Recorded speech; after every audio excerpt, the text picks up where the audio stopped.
May 14th is the date that is sealed in every Fiji Indian's mind. Because that's the day in 1879 when first Indians landed in Fiji. I have two sides of involvement as far as Girmitiya is concerned. I'm a son of a Girmitiya and grandson of... I couldn't find two sides in your Apple Music library. Yeah, and the other side is my grandmother. She also served as a Girmitiya. So my father's side, I'll discuss that a little bit because it may be of interest to you people. My father was born in Pune, India. And at the age of 20, he came to Fiji, but he had basic education or primary education and plus 2 years of secondary education in India. After which he was looking for employment. And somehow he was connected with an agent from Britain who promised him a job in Calcutta. And my father was in Pune. So he got interested and he agreed to go to Calcutta for a job. So they took him to Madras, and from there, on the ship Ganges, he was supposed to go to Calcutta, according to the British agent. But no, he ended up in Fiji after 28 days. And this is the trick used not only with my father, but most of the Girmitiyas were given this false promise. So he ended up in Fiji, being a bit educated. He had signed an agreement, and the agreement had three things. First, he had to serve for 5 years. He could cancel the agreement provided he paid a certain amount of money in lieu of the agreement.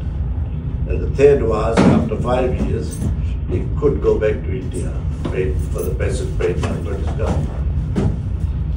So when he arrived in Fiji, being slightly educated, he was given a clerical job in bar, CSR. So he was working in CSR and he could see all the atrocities and the hardship and the suffering of our Indian cane farmers at that age. So he took interest in trying to see how he could help and all that. So he got involved in talking to some of the people about what they could get together and form an association to do something. But they didn't have much money to do all this. So what he did was, whatever money he had, he paid off the agreement contract and he came to Suva. And he started working for a European company that was called Walter Home. And he worked there for some years. Then he decided to move to Levuka, which was the capital. When he went to Levuka, he opened a cinema house and theatre. So he was running picture theatres. And from there, he was able to earn enough money to communicate with some of the Indian leaders, religious leaders, mostly Arya Samaj people, you know, how they can get together to form an association.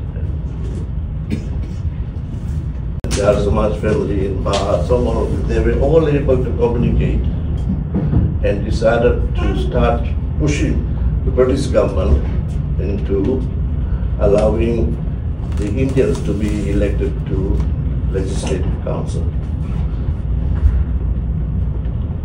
And this pressure was being put on a regular basis to British government because British government had a Legislative Council which is similar to Parliament, but all the people in the Parliament and the Council were the British secretaries, except 7 Europeans who were elected, who were allowed to elect it. And there's no native Fijians, no Indians. So after a lot of struggle and pressure on the British government, finally the Indians were given 3 seats in the council to be elected by the Indians, Southern, Eastern and Western. So the election took place and all the three constituencies were contested by our Indian people. And finally, the three elected were Pandit Vishnudev from the southern side, Parmanand Singh from the western side, and my father from the eastern side. So these three were elected to the first legislative council in 1929. So when they went to the council, the first sitting of the council, they moved a motion. We did. They moved a motion that there should be a democratic common role election in Fiji, in which not only the Indians and the Europeans, but also the natives. Now, you must realize this. This was the three Indians who wanted the council to allow the natives to be elected, because natives, there is no native representation in the council at that time, none at all. And there was a lot of debate in this. And there was, of course, total opposition from the British secretaries and the white Europeans. Finally, when the vote took place, they lost. The three of them, the rest against them. So they decided to do a walkout. They walked out of the council. That was the first walkout. And that walkout created a lot of tension in the country. A lot of tension. So my father went back to Labuka, and when he went back, he found his theatre was bent. So there was this kind of racial thing happening, you know. So his theatre was bent down. So he had to leave Labuka. So Labuka was mostly populated by the white people, and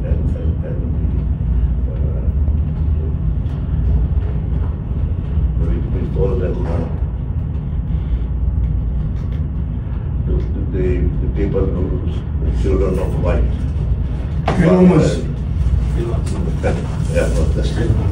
Yeah, but that's not the right word to use.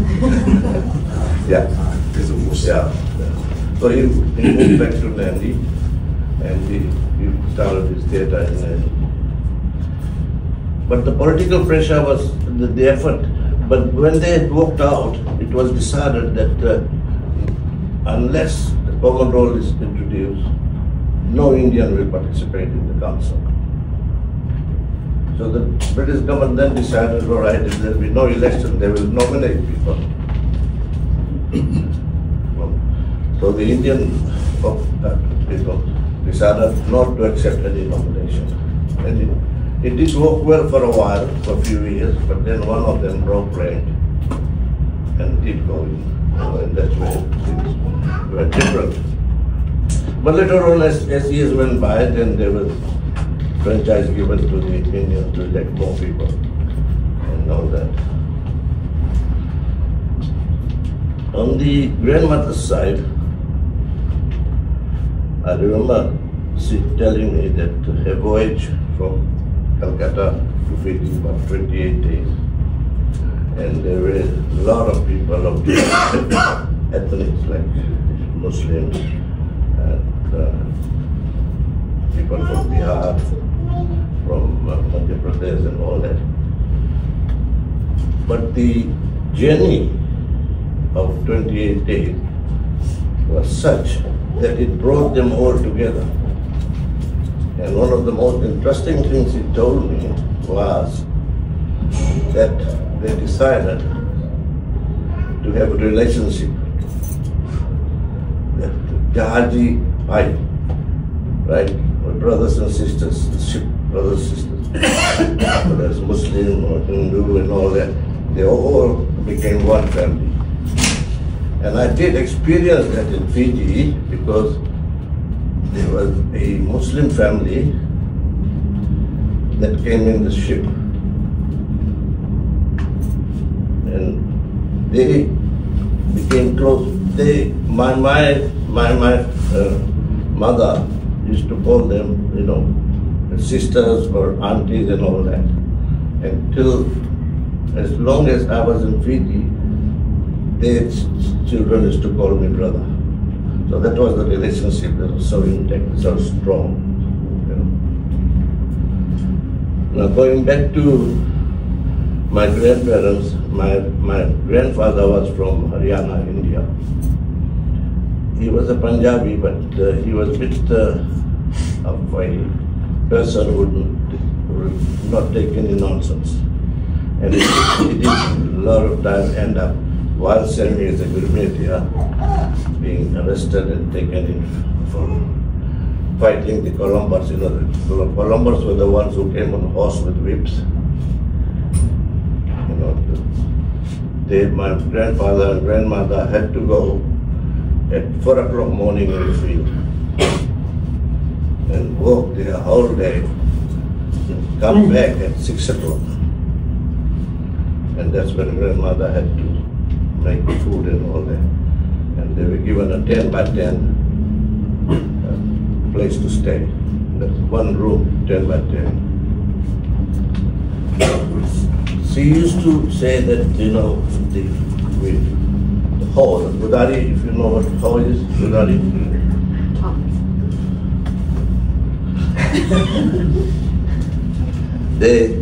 She used to bring that home, clean that, and cook roti on that. That's what she told me to do that, you know. So that was the harsh conditions these people went through. But over the years, as I grew up, through my father, because of politics and all that, you know, I met a lot of people in different parts of Fiji. And that's when stories were told to me that the elders over there, the Girmitiyas, realized that the life in Fiji is worse than what was in India. And for our children, the only way to better their life is education. So they all worked hard and saved money and all started building schools. So if you may remember, those of who are from Fiji, every school like Sambeto Indian school, Matualevu Indian school, Nagua Indian school, and these were all Indian schools built by Indian people from their own money, no support from the government whatsoever. Nothing at all. And this is the thinking of our religion for us, for our future. And we should be ever grateful for that. So then as years went by, just coming back to it, like 1960s, 70s, Fiji became independent in 1970. And of course, that time there was still a legislative council.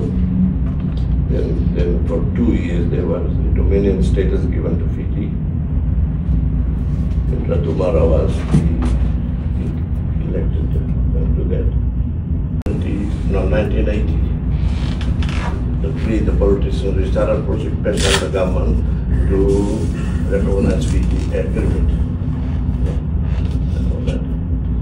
So we approached the Prime Minister at that time, Mr. Samara, to set something up as a remembrance for Girmitiya.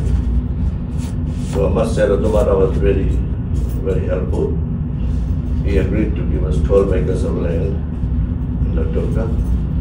Someone guaranteed that will give $1 per dollar for every dollar we collected, up to $500,000. And then we formed a agreement committee. And we built this Kipi Center in Latoka that you all know of. We're so fortunate that when the building was ready, we built a hall and an office. When that was ready, Prime Minister of India, Indira Gandhi, was coming to Australia. So we were able to talk to the Indian High Commission for her to come and do the opening of the center. And we're so privileged that she was able to do it. She came and did the opening of the Girmitiya Center and all that. So at least the government of Fiji agreed to make 14th a public holiday for Girmitiya. But for me, 14th of May is the Girmitiya Day, but also another very significant day in 1987 when the coup took place. 14th of May, 1987, coup took place. So that's, so that's part of it. Any question that I can answer. Sure, great. Thank you so much.